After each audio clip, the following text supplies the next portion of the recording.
Video like जरूर कर लीजिए और ऐसे वीडियो लगातार फ्री में पाने के लिए चैनल को तुरंत सब्सक्राइब कर लीजिए और बेल आइकन को जरूर टैप कर लीजिए ताकि आगे भी सारे वीडियो आपको मिलते रहे। यूट्यूब में फॉलो करते हैं तो प्लीज ये वाला फ्री टेलीग्राम चैनल जरूर ज्वाइन कर लीजिएगा। सारे नोटिफिकेशन सारे अपडेट यहीं पे आते हैं, ध्यान रखिएगा। सारे क्वेश्चन अटेम्प्ट करिए और स्कोर अपना तुरंत कमेंट करके बताइए कितने सही हो रहे हैं कितने गलत हो रहे हैं, जल्दी से कमेंट करके बताइए। मैं वैभव और आप लोग देख रहे हैं UPPSC best online coaching YouTube channel. दोस्तों आज के इस वाले वीडियो में हम लोग कवर अप करेंगे हिस्ट्री के कुछ इंपॉर्टेंट क्वेश्चंस। सो अगर आप लोग तैयारी कर रहे हो बीईओ की या फिर आरओ की या फिर यूपीपीसीएस की या फिर किसी भी वनडे एग्जामिनेशन की, सो आज की डेट में जैसा आपको पता है कि मतलब अगर किसी बड़े एग्जाम की अगर हम बात करें, हम पीसीएस या आरओ की बात करें, तो वहाँ पर जो क्वेश्चंस आते हैं वो रिफाइन होके कहीं ना कहीं वनडे एग्जाम में भी पूछे जाते हैं। तो ये जो हमारा पूरा सीरीज़ है जिसमें 3000 क्वेश्चंस को हम लोग कवर अप करेंगे, तो ये ना सिर्फ उन लोगों के लिए बड़ा इंपॉर्टेंट है जो समीक्षा अधिकारी और पीसीएस की तैयारी कर रहे हैं, बल्कि उन लोगों के लिए भी उतना ही इंपॉर्टेंट है जो कि किसी वनडे एग्जामिनेशन की तैयारी कर रहे हैं।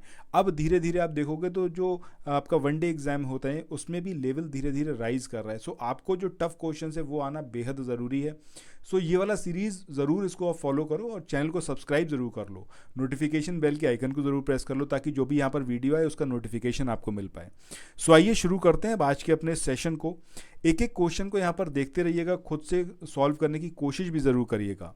चलिए शुरू करते हैं। पहला जो यहाँ पर क्वेश्चन है, इस क्वेश्चन में यहाँ पर आपसे पूछा गया है कि वह बंगाली नेता कौन था जिसने सामाजिक धार्मिक सुधारों का विरोध किया और रूढ़िवादिता का समर्थन किया। अब ये राधाकांत देव थे, ये नेमी साधन बोस थे, ये हेमचंद्र विश्वास थे या फिर हेमचंद्र डे थे। तो सही आंसर क्या आएगा हमारा ऑप्शन ए यानी कि राधाकांत देव। अगर आप इनके नाम को देखोगे तो इनके नाम से आपको कहीं ना कुछ ऐसा समझ में आएगा कि काफ़ी प्राचीन सा नाम है, मतलब राधा कांत, समझ रहे हो ना। मतलब ये सिर्फ एक मैं तरीका बता रहा हूँ कि आप इसको आगे के लिए याद रख पाओ। तो इस तरीके से आप यहाँ पर याद रख सकते हो। काफ़ी पुरानी मतलब इनके नाम से पता चल रहा है काफ़ी ओल्ड नाम है। तो रूढ़िवादिता ये इनके मतलब नाम में ही मतलब परिलक्षित हो रही है। इस तरीके से आप इसको याद यहाँ पर रख सकते हो। सो आंसर क्या आएगा हमारा ऑप्शन ए। इसके बाद अगले क्वेश्चन की बात करते हैं। यहाँ पर पूछा गया है कि राधा स्वामी सत्संग इसके संस्थापक कौन थे।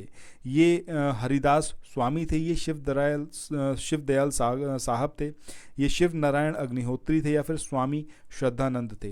तो यहाँ पर हम बात किसकी कर रहे हैं, हम बात कर रहे हैं यहाँ पर राधा स्वामी सत्संग के संस्थापक की। तो सही आंसर क्या आएगा यहाँ पर शिवदयाल साहब, यानी कि ऑप्शन बी जो होगा वो यहाँ पर हमारा सही आंसर आएगा। इसके बाद मूव ऑन करते हैं नेक्स्ट क्वेश्चन पे। इस क्वेश्चन में यहाँ पर पूछा गया है कि लोक हितवादी उपनाम से किसे जाना जाता था। ये गोपाल हरि देशमुख थे, ये गोविंद रानाडे थे या फिर ये ज्योतिबा फूले थे या फिर बाल गंगाधर तिलक। तो सही आंसर क्या आएगा हमारा ऑप्शन ए यानी कि गोपाल हरि देशमुख, इनको जाना जाता था लोक हितवादी उपनाम से। नेक्स्ट क्वेश्चन की बात करते हैं। इस क्वेश्चन में यहाँ पर पूछा गया है कि महाराष्ट्र में विधवा पुनर्विवाह हेतु अभियान का नेतृत्व किसने किया। विष्णु परशुराम पंडित ने, बी.एम. मालावरी ने, गोपाल हरि देशमुख ने या फिर दादा भाई नौरोजी ने। तो सही आंसर ऑप्शन ए यानी कि विष्णु परशुराम पंडित, इन्होंने जो महाराष्ट्र में विधवा पुनर्विवाह हुआ उसके लिए जो अभियान हुआ उसका इन्होंने यहाँ पर नेतृत्व किया, उसको लीड किया इन्होंने। आप लोग उत्तर प्रदेश पीसीएस की तैयारी कर रहे हैं, आप आरओ की तैयारी करना चाहते हैं, बीईओ की तैयारी करना चाहते हैं, इन तीनों एग्जाम की अगर आप तैयारी करने चाहते हैं तो स्टडी फॉर सिविल सर्विसेज के कोर्सेज को आप ज्वाइन कर सकते हैं कंप्लीट तैयारी के लिए। ये वन स्टॉप डेस्टिनेशन है, यहाँ पर आपको सब कुछ मिलेगा जिसमें स्टडी मटेरियल रहेगा, टेस्ट सीरीज रहेंगी, पेड क्विज रहेंगी, सब कुछ आपको एक ही जगह पर मिलेगा और ये सब कुछ सफिशिएंट होगा आपके एग्जाम को क्रैक करने के लिए, एग्जाम को निकालने के लिए। लेटेस्ट ग्रुप स्टार्ट हो चुके हैं और उन ग्रुप में आपको एडमिशन लेने के लिए सिंपली जो ये नंबर मैं आपकी स्क्रीन पर लिख रहा हूँ, इन नंबर्स पर आप कॉल कर सकते हैं। 8564-880530, इस नंबर पर आप संपर्क कर सकते हैं। इसके अलावा 9696066089 इस नंबर पर कांटेक्ट कर सकते हैं या फिर आप 7523864455 इन तीनों में से किसी भी नंबर पर कॉल करके आप हमसे संपर्क कर सकते हैं और ये लेटेस्ट ग्रुप जो है इसमें आप एडमिशन ले सकते हैं। अगले क्वेश्चन की बात करें, यहाँ पर पूछा गया है पश्चिम भारत के डी के कर्वे का नाम जो है वो निम्नलिखित में से किस संदर्भ में आता है। सती प्रथा, बाल हत्या, स्त्री शिक्षा, विधवा पुनर्विवाह। तो स्त्री शिक्षा की बात करें या फिर विधवा पुनर्विवाह, तो दोनों ही क्षेत्र में इनका नाम काफ़ी है, इन्होंने काफ़ी काम किया था। इनका अगर हम पूरे नाम की बात करें तो इनका नाम था धोंदो केशव कर्वे। ठीक है, सो इनका नाम याद रखिएगा। एक पॉइंट इनके बारे में ज़रूर याद रखिएगा, 1916 यानी कि 1916 में बम्बई में पहला महिला विश्वविद्यालय ये इन्होंने ही खोला था। ठीक है, और ये जो थे ये विधवा पुनर्विवाह संघ के सचिव थे। विधवा पुनर्विवाह संघ इसको इस्टेब्लिश किसने करा था? रानाडे ने, MG रानाडे, इन्होंने इस्टेब्लिश किया था विधवा आश्रम संघ को। और जो ये आपके केशव कर्वे हैं, इन्होंने विधवा पुनर्विवाह संघ के सचिव के रूप में काम किया था। चलिए आगे बढ़ते हैं नेक्स्ट क्वेश्चन पे। इस क्वेश्चन में यहाँ पर आपसे पूछा गया है कि निम्नलिखित में से किसने प्रमुख रूप से विधवा पुनर्विवाह के लिए संघर्ष किया और उसे कानूनी रूप से वैध बनाने में सफलता प्राप्त की। अब ये एनी बेसेंट हैं, ये आपके ईश्वरचंद विद्यासागर हैं, ये MG रानाडे हैं, या फिर ये आपके राजा राममोहन राय हैं। तो सही आंसर क्या आएगा हमारा? ईश्वरचंद विद्यासागर। इन्होंने विधवा पुनर्विवाह के लिए संघर्ष किया था और कानूनी रूप से उसको वैध बनाने के लिए काफ़ी काम किया था और उसमें सफलता भी अर्जित करी। ठीक है, सो अगर हम बात करें हिंदू विधवा पुनर्विवाह की, तो ये जो अधिनियम था हिंदू विधवा पुनर्विवाह अधिनियम, ये आपका 26 जुलाई 1856, ठीक है, को पारित हुआ था और उसके पारित होने में इनका काफ़ी ज़्यादा प्रयास रहा था। इसके बाद अगले क्वेश्चन की बात करते हैं। इस क्वेश्चन में यहाँ पर आपसे पूछा गया है कि 1843 के एक्ट 5 में जो मतलब इसमें जो था वो किस बात को गैरकानूनी बना दिया था? ये बाल विवाह था, ये शिशु हत्या थी, ये सती प्रथा थी, या फिर ये गुलामी थी?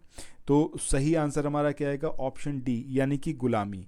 गुलामी को जो है ये 1843 का जो एक्ट था उसमें एक्ट 5, ठीक है, तो उसमें जो था गुलामी या फिर दास्ता को गैर कानूनी बना दिया गया था। उस टाइम पर लॉर्ड एलनबरो इनका शासन चल रहा था। ठीक है, एलनबरो यानी कि जो गवर्नर जनरल थे वो कौन थे? आपके लॉर्ड एलनबरो। ये ज़रूर याद रखिएगा, इनके टाइम पर ही ये गुलामी या फिर दास्ता इसको गैर कानूनी बनाया गया 1843 के एक्ट 5 के थ्रू।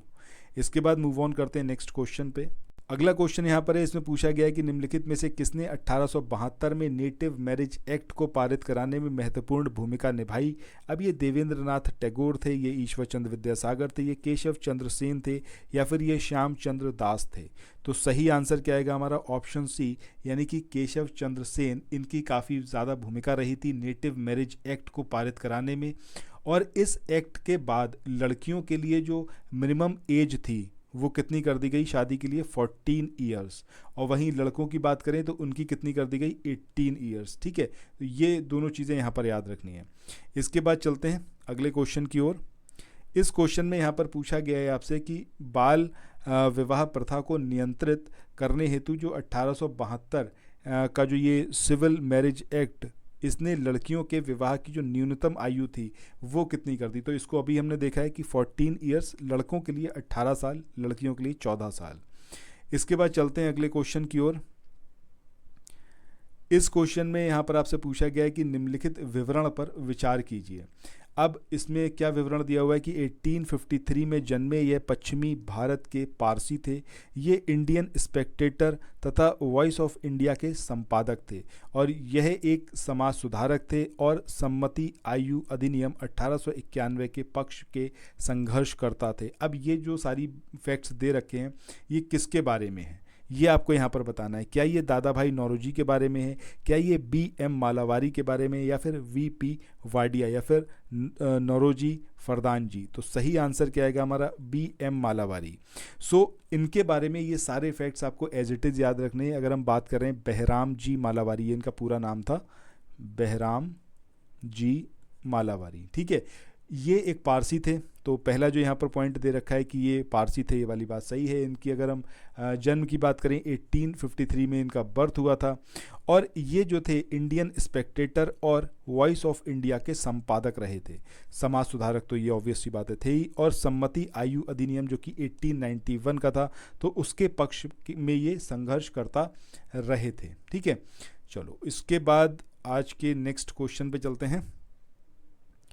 इस क्वेश्चन में यहाँ पर पूछा गया है आपसे कि शारदा अधिनियम के अंतर्गत जो लड़कियों और लड़कों की विवाह की जो न्यूनतम आयु थी वो कितनी निर्धारित की गई। सो यहाँ पर जो हमारा सही आंसर आएगा वो क्या आएगा, ऑप्शन बी, यानी कि 14 और 18 साल। जब हम बात करते हैं किसकी, ये आपका जो शारदा अधिनियम 1929 का था, सो इसके बारे में आपको कुछ एक पॉइंट ज़रूर याद रखने हैं। अजमेर के एक निवासी थे जिनका नाम था डॉक्टर हरविलास शारदा। ऑक्यूपेशन की बात करें तो ये जज थे, यानी कि न्यायाधीश थे, और इन्हीं के प्रयासों से एक बाल विवाह निषेध कानून बन पाया और उन्हीं के नाम पर इस एक्ट का नाम क्या कर दिया गया, शारदा अधिनियम या फिर शारदा एक्ट कहा गया। और इस अधिनियम के थ्रू जो लड़कियों की न्यूनतम आयु थी शादी की वो 14 साल करी गई और लड़कों की 18 साल करी गई। ठीक है, सो इसी के साथ आज के इस वाले सेशन को यहाँ पर एंड करते हैं। ये सेशन आपको कैसा लगा कमेंट सेक्शन में बताइएगा, और अगर अभी तक आपने चैनल को सब्सक्राइब ना किया हो तो आई सजेस्ट यू कि ज़रूर सब्सक्राइब करें और नोटिफिकेशन बेल के आइकन को ज़रूर प्रेस करें। फिर मिलते हैं नेक्स्ट वीडियो में। Till then thank you so much, have a nice day, bye bye.